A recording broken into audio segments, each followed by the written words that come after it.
Cianjur, dua yang dari Kabupaten Sukabumi. Oke, tiga, berarti ada 3 pertanyaan. Silakan Kang Wing Wing untuk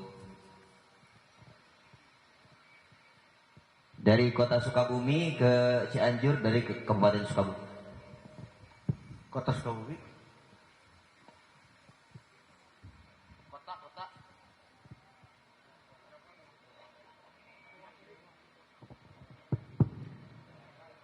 Assalamualaikum warahmatullahi wabarakatuh.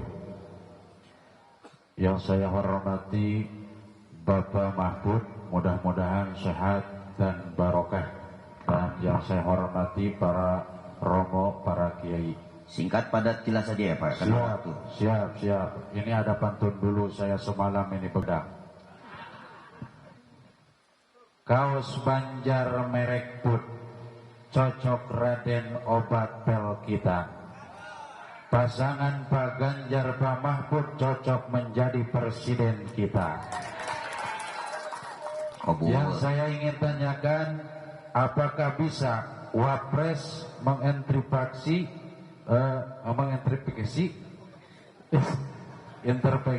kebijakan presiden ketika harus menyelesaikan kebijakan pro rakyat utama masalah hukum. Terima kasih. Wallahu muwaffiq ila aqwamit thoriq. Wassalamualaikum warahmatullahi wabarakatuh. Baik. Saya luruskan, menintrospeksi kebijakan presiden gitu ya. Mengintervensi. Oh, intervensi. Oke. Yang kedua, silakan dari Kabupaten Cianjur. Assalamualaikum warahmatullahi wabarakatuh. Yang saya hormati Bapak Profesor Dr. Mahfud MD, yang saya hormati para alim ulama, seluruh jamaah yang hadir. Saya mau bertanya apa lagi, Prof? Prof sudah tahu semua. Saya masih belajar, Prof sudah segelatnya. Tapi paling tidak ini sajalah sekedar penguatan dari kami Pondok Pesantren, bahwa kami tentu berharap Bapak Ganjar Pranowo dan Pak Mahfud MD terpilih menjadi Presiden Republik Indonesia dan Wakil Presiden Republik Indonesia, sehingga kemudian kebijakannya berpihak terhadap keberadaan pondok pesantren, berpihak secara utuh terhadap pondok pesantren. Jadi bukan hanya yang hari ini kan sudah ada undang-undang pesantren, Perpres ada di provinsi, ada Perda pesantren dan sebagainya. Tapi semua itu belum ada eksekusinya, belum ada realisasinya. Jadi dengan Pak Mahfud, dengan Pak Ganjar, kita berharap realisasi kepentingan, keberpihakan terhadap pondok pesantren real dan nyata bagi kami dapat dirasakan. Itu saja. Wallahul muwaffiq ila aqwamit thoriq. Wassalamualaikum warahmatullahi wabarakatuh. Mohon maaf sebelumnya, saya Ade Ismail Prof dari Kabupaten Cianjur, Pesantren Darul Falah. Terima kasih Kang Ade. Ya, silakan satu lagi dari Kabupaten Sukabumi. Assalamualaikum warahmatullahi taala wabarakatuh. Selamat datang Bapak pemberani di Indonesia, Bapak Profesor Dr. Mahfud MD, yang berani seperti mengeluarkan pendapat yang dolim itu 300 triliun Pak. Mudah-mudahan Bapak dijaga oleh Allah Subhanahu wa Ta'ala. Kami para kiai Pak akan selalu berdoa buat mudah-mudahan dan yakin Bapak menjadi wakil presiden. Pertanyaan saya Bapak, mungkin ada sangkut pautnya yang pertanyaan yang kedua tadi. Masalah Bapak pernah bilang tentang honor guru ngaji Pak. Kami di desa mungkin ada beberapa para kiai belum mendapatkan itu Pak. Mohon ada peraturan, jika Bapak nanti jadi wakil presiden, ada peraturan presiden Pak yang jelas dan dan jangan sampai dipersulit Pak, karena guru-guru ngaji terkadang mau dapat honor sampai ngantri 5 kilo Pak. Nah, sampai itu. Jadi saya mohon nanti Bapak ketika menjadi presiden, wakil presiden, peraturan itu yang jelas, yang mudah dibaca oleh semua pihak. Kalaupun itu ada dari ADD dan lain sebagainya, mohon bisa dibaca pun oleh kepala desanya juga. Karena ketika itu tidak hanya bisa membaca sebagian orang, kadang-kadang guru ngaji hanya bisa menontonnya saja. Padahal dalam mencerdaskan anak-anak bangsa itu adalah garda terdepannya adalah guru ngaji yang suka memberikan pendidikan setiap ba'da maghrib. Mohon itu Pak diperhatikan karena saya yakin program Bapak itu tentang kemajuan guru ngaji yakin membawa Bapak menjadi nomor 2 di Republik Indonesia ini, yakin, hakul yakin. Mudah-mudahan ini bisa terwujud dan ini yakin Bapak menjadi wakil presiden kedepannya menjadi presiden. Wallahul muwaffiq. Wassalamualaikum warahmatullahi wabarakatuh. Waalaikumsalam. Nama saya Hamdan Hayatami, asli dari Cidahu Pak. Dan terakhir Bapak nanti ketika jadi presiden tolong datang juga ke Cidahu Pak. Pondok Pesantren Sadiatul Rahman Ajaidi. Terima kasih. Wassalamualaikum warahmatullahi wabarakatuh. Terima kasih. Baik, dari 3 pertanyaan. Yang pertama, apakah bisa wakil presiden mengintervensi kebijakan-kebijakan presiden? Yang kedua, kebijakan-kebijakan presiden ataupun wakil presiden terhadap pondok pesantren yang kecil yang belum maju. Dan yang ketiga tentang mengenai honor guru ngaji. Baik, akan kita dengarkan jawaban langsung dari Profesor Mahfud MD. Padanya disilahkan.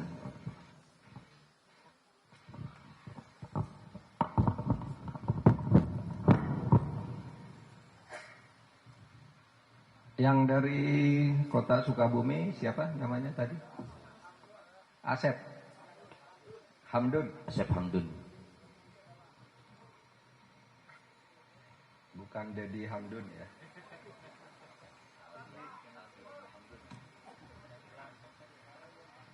Baik, Bapak Asep Hamdun dari Sukabumi, kemudian Bapak Adi Ismail dari Cianjur, kemudian Bapak Hamdani dari Cidahu, Kabupaten Sukabumi. 3 kabupaten. Dan dari pesantren-pesantrennya. Apa bisa Wapres itu mengintervensi kebijakan presiden? Tidak bisa, tidak boleh. Presiden itu punya kebijakan sebagai presiden. Dan kebijakan itu tentu semua kebijakan yang sah.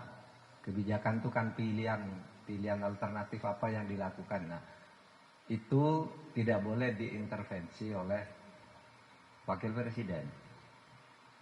Tetapi wakil presiden itu boleh diberi tugas atau minta tugas untuk melaksanakan kebijakan itu secara khusus. Misalnya dulu Pak Yusuf Kalla itu khusus masalah ekonomi dia semua yang nyelesain. Bapak Umar Wirahadi Kusuma, Wapres dari Jawa Barat dulu, dia menjadi wakil presiden dengan tugas menangani masalah wasbang, pengawasan pembangunan. Jadi bisa presiden, kebijakannya tetap presiden, lalu kamu saya tugasin ini, kerjakan, kalau ada sesuatu konsultasikan dengan saya. Bisa, jadi presiden itu efektif. Loh Pak, presiden itu kan memang menjadi cadangan karena pembantu presiden. Enggak. Saudara, kalau hanya karena pembantu presiden lalu dijadikan ban serep, semua menteri itu pembantu presiden, kok bukan ban serep? Coba baca pasal 17, presiden dibantu oleh menteri negara, dibantu. Jadi menteri itu bantu presiden, tapi bekerja, punya grip, punya portofolio. Sama, presiden dibantu oleh seorang wakil presiden. Kan sama pembantu, cuma bedanya kalau wapres itu satu paket pemilu, kalau menteri itu hak prerogatif presiden. Jadi tergantung pada presidennya saja mau memberi kewenangan atau tidak, atau hanya menjadi seremoni gunting pita saja. Tapi boleh ya, dalam sejarah Bung Hatta, Bung Karno itu berbagi tugas dengan baik tuh. Sampai akhirnya di tahun 50-an keduanya beda pendapat politik, Bung Hatta keluar dari kabinet, mengundurkan diri dia. Tapi coba dari tahun 45 sampai beberapa tahun kemudian berdua terus. Bung Karno bagian apa? Mengambil keputusan-keputusan politik yang tegas. Bung Hatta administratornya, apa yang dikatakan Bung Karno itu harus dilaksanakan, dibuat kebijakannya oleh Bung Hatta, diumumkan ke rakyat. Nah itu sama, tidak ada istilah ban serep itu muncul dari praktek yang pernah ada. Tetapi tidak semua praktek yang pernah ada itu ban serap. Enggak, itu hanya muncul aja disebut ban serap. Dulu zaman Pak Harto orang menyebutnya ban serap, padahal tidak juga. Itu ada tugas wasbanknya. Cuma maksudnya serap itu kalau presiden berhalangan, itu yang disebut serap, bukan tugas sehari-hari. Serap itu kalau presiden mangkat atau berhalangan, maka kedudukannya diganti oleh wakil presiden sampai habis masa jabatannya. Itu aja yang disebut ban serap. Tapi kalau tugas sehari-harinya enggak. Harus paham ban serap itu serap kalau mati atau berhalangan tetap. Gitu loh. Kemudian Pak Ade Ismail, supaya ada kebijakan yang berpihak kepada pesantren.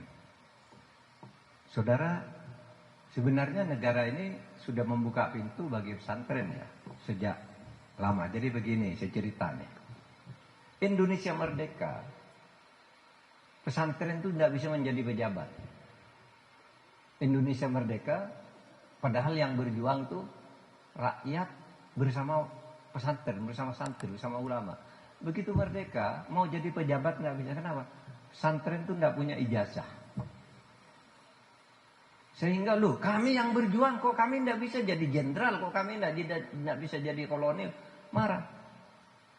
Kiai-kiai itu kemudian ada ya sudah, kita kembali ke pesantren mendidik anak-anak.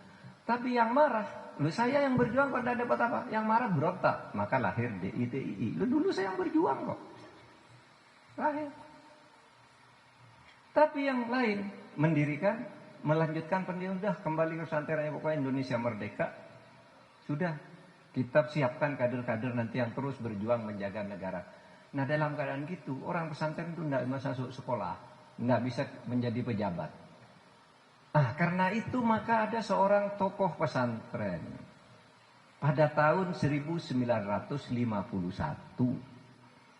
yaitu Menteri Agama Wahid Hasyim. Menteri Agama Wahid Hasyim itu karena melihat pesantren pintar-pintar kok nggak bisa jadi pegawai negeri, ya kenapa? Lalu dia mengundang Menteri Pendidikan dan Pengajaran, namanya Bahdar Johan. Yuk ketemu kita, dibuat surat keputusan bersama. Anak pesantren lulusan ibtidaiyah harus dihargai sama dengan SD negeri. Lulusan sanawiyah harus disamakan dengan SMP negeri. Lulusan aliyah harus disamakan dengan SMA negeri, itu keputusannya. Sehingga sejak itu anak santri itu lalu masuk ke sekolah-sekolah negeri. Tahun 60-an, tahun 65 itu banyak lagi anak pesantren yang sudah menjadi sarjana muda dari universitas. Antara lain yang namanya terkenal itu Profesor Sidi Ghazalba.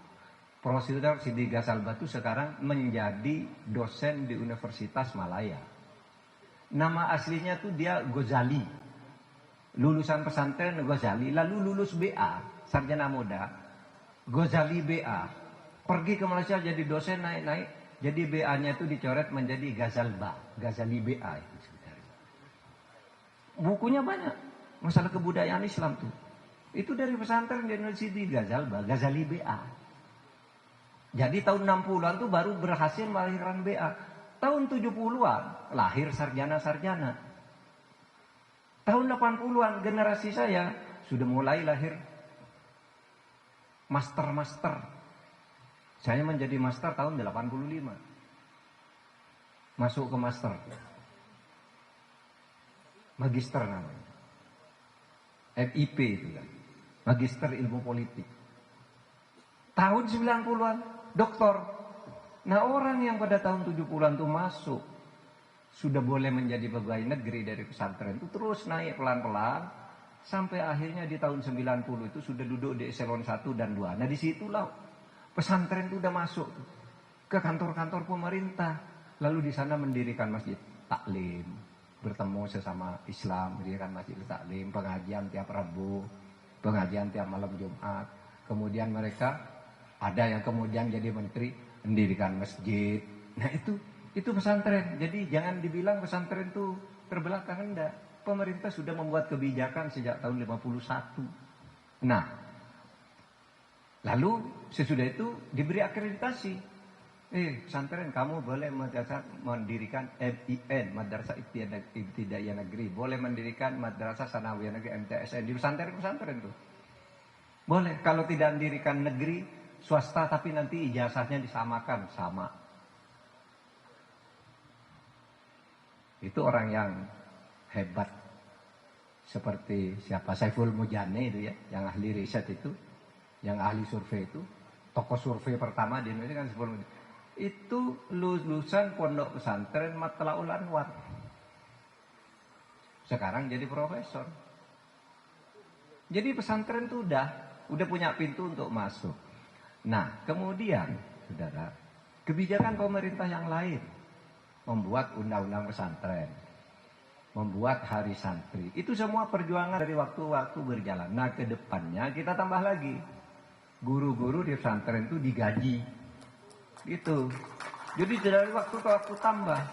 Saya bilang begini loh, saya ini lulusan madrasah. Jadi pejabat tinggi, gajinya besar. Masa yang guru saya, guru madrasah itu nggak digaji? Kan gitu aja pikirannya. Oh, mereka itu sudah mendidik orang banyak jadi orang hebat-hebat. Ya kita carikanlah dana. Pak, aturannya enggak begitu. Aturannya bisa diubah. Kan bilang, Pak, itu ada dana pesantren 1,28 triliun dana abadinya. Tapi itu hanya boleh dipakai oleh orang yang bisa berbahasa Inggris. Bisa diubah, boleh dipakai oleh yang berbahasa Arab. Kenapa memang? Kan boleh. Peraturan kan bisa kita ubah. Yang berbahasa Arab kalau dari pesantren. Itu kan pikirannya ketika orang mau nyekolahkan ke Eropa dan Amerika. Kalau mau ke Timur Tengah kan bahasa Arab syaratnya. Peraturan itu kan kesepakatan pejabat pada saat menjabat dengan pejabat-pejabat lain. Kan itu aja. Makanya orang berebut kekuasaan itu, ikut pemilu ini untuk ikut membuat kesepakatan baru sebenarnya. Kebijakan baru itu dibuat, wah kalau saya menang pemilu, saya buat kebijakan. Kalau saya menang sedikit, saya bisa nyumbang sedikit kebijakan. Kan gitu. Nah itulah demokrasi. Gitu. Kita atur ke depan. Bahkan saudara mungkin tidak banyak memperhatikan. Dulu saya membatalkan sebuah undang-undang yang sangat mengancam bagi pesantren tapi orang tidak tahu. Itu namanya Undang-Undang Badan Hukum Pendidikan, Undang-Undang BHP. Ini undang-undang ini bagus karena banyak universitas itu tidak punya badan hukum, universitas swasta itu. Sehingga dia cari uang kemana-mana tidak dipertanggungjawabkan. Ada sekolah swasta besar gitu milik yayasan apa tidak dipertanggungjawabkan. Masa dibuat undang-undang BHP, Badan Hukum Pendidikan, yang menyatakan setiap lembaga pendidikan harus berbentuk badan hukum. Setiap lembaga pendidikan yang berbentuk badan hukum harus melaporkan pengelolaan keuangannya kepada negara melalui audit setiap tahun. Setiap lembaga pendidikan yang tidak memenuhi standar pelaporan negara, maka dia bisa dibekukan, bisa dibubarkan, bisa diperingatkan. Nah coba, Badan Hukum Pendidikan. Di situ di pengertiannya yang dimaksud Badan Hukum Pendidikan mencakup SD, universitas, ini pondok pesantren dan sebagainya disebut. Saudara, wah ini bagus kata orang. Iya bagus.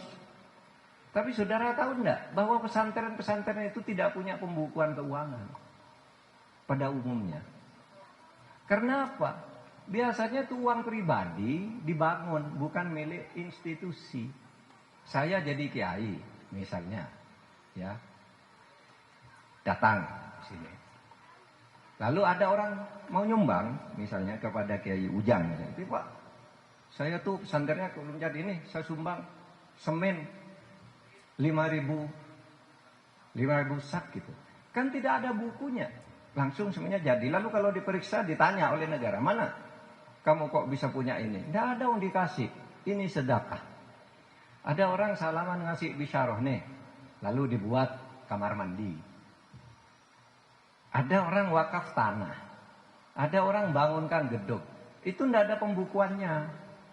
Lah kalau begitu menurut undang-undang BHP, itu pesantren harus dibekukan, tidak boleh beroperasi karena tidak ada pembukuannya yang dipertanggungjawabkan menggunakan uang masyarakat. Nah ada undang-undang begitu, Orang senang semua, saya bawa ke MK, di MK orang-orang gugat dari Pekalongan tuh. Langsung saya batalkan undang-undang ini sampai sekarang. Kenapa? Saya ini orang pesantren, tahu bahwa pesantren itu tidak pakai pembukuan, tidak pakai akuntan. Karena basic kekayaannya itu dari sedekah, wakaf. Kalau wakaf sih sekarang udah bisa dibukukan. Tapi orang per orang itu datang ke rumah, lalu sholat di musolanya. Pejabat atau orang kaya ini merasa tuh kok tempat wudhunya jelek ya, lalu mengembang, tolong tuh diperbaiki tempat wudhu. Tidak ada pembukuannya, pejabatnya yang bayar. Masa mau dibubarkan karena tidak dibukukan? Tidak bisa. Sehingga undang-undang itu saya batalkan. Dan selamat tuh pesantren. Kalau tidak diteliti tuh satu-satu pesantren itu mana kekayaannya, dari mana aja. Lalu dituduh korupsi nanti kiainya. Iya kan? Uang dari mana itu kamu? Korupsi. Kan gitu. Kok tidak dibukukan? Ya katakan tidak bisa. Pesantren tidak boleh diperlakukan begitu. Karena saya dulu punya. Di pesantren ya ikut makan ke rumah kiai. Kalau orang sudah datang bawa oleh-oleh ke kiai, ngasih uang gitu. Kan tidak boleh pesantren itu diperlakukan seperti itu. Yang terakhir, yang ketiga, Pak Aan Hamdani, Cidahu. Pak Hamdan ya, Pak Aan Hamdan. Baik, saya akan jelaskan dulu. Tadi nyebut Bapak berani itu membongkar kasut 349 triliun. Tapi sekarang ini di musim kampanye, itu ada saja orang usil, Pak Mahfud tuh bohong, 349 triliun tidak ada kabarnya, cuma bertengkar di DPR lalu bubar. Enggak, ini berjalan. Waktu di DPR, ingat kan waktu di DPR tidak percaya, Menteri Keuangan bilang tidak. Saya pertemukan adu data, cocok, betul, ada 349 triliun pencucian uang, betul. Lalu disuruh selesai. Kalau gitu DPR tidak akan membentuk pansus, serahkan ke Menko Polhukam untuk menyelesaikan. Nah, saudara, ini berjalan. 349 triliun itu adalah pemberitahuan melalui 300 surat.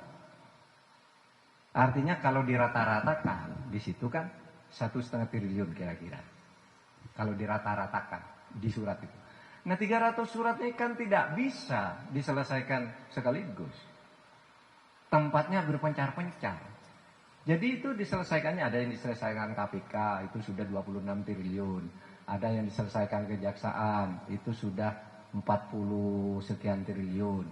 Ada yang si Rafael Alun, itu kan sudah ditangkap orangnya. Kok dibilang tidak ada tindak lanjut? Rafael Alun sudah ditangkap, Angin Prayitno sudah ditangkap, Gayus sudah ditindak lebih dulu. Itu semua tuh bagian dari tindak pencucian uang itu. Jadi sampai sekarang ini berjalan. Dan sekarang yang sedang berjalan itu yang 189 triliun yang dilakukan oleh seorang pengusaha bernama SB. 189 triliun pencucian uang. Sekarang kita bidik menjadi tersangka dari kasus ini. Jadi tidak ada yang berhenti. Itu berjalan. Ini kalau ada wartawan, tulis. Itu berjalan 349 triliun itu. Ada yang sudah selesai, ada yang berpencar-pencar di Makassar, di Jogja, di mana-mana lah, Surabaya. Kemudian ada yang masih dalam penyidikan. Artinya tindak pidananya itu sudah ada, tinggal sekarang pembuktiannya. Melibatkan SB. Nah, SB-nya tuh sakit-sakitan sekarang. Sejak itu dibongkar kan. Dipanggil sakit gitu. Nah, saudara, tadi soal guru ngaji saya kira sudah saya jawab tadi ya. Pertanyaannya sama. Saya ucapkan terima kasih dan saya kira waktunya. Tapi terserah aja dah ya. Sudah beres, Pak. Iya, makasih. Assalamualaikum warahmatullahi wabarakatuh. Baik, berikan applause.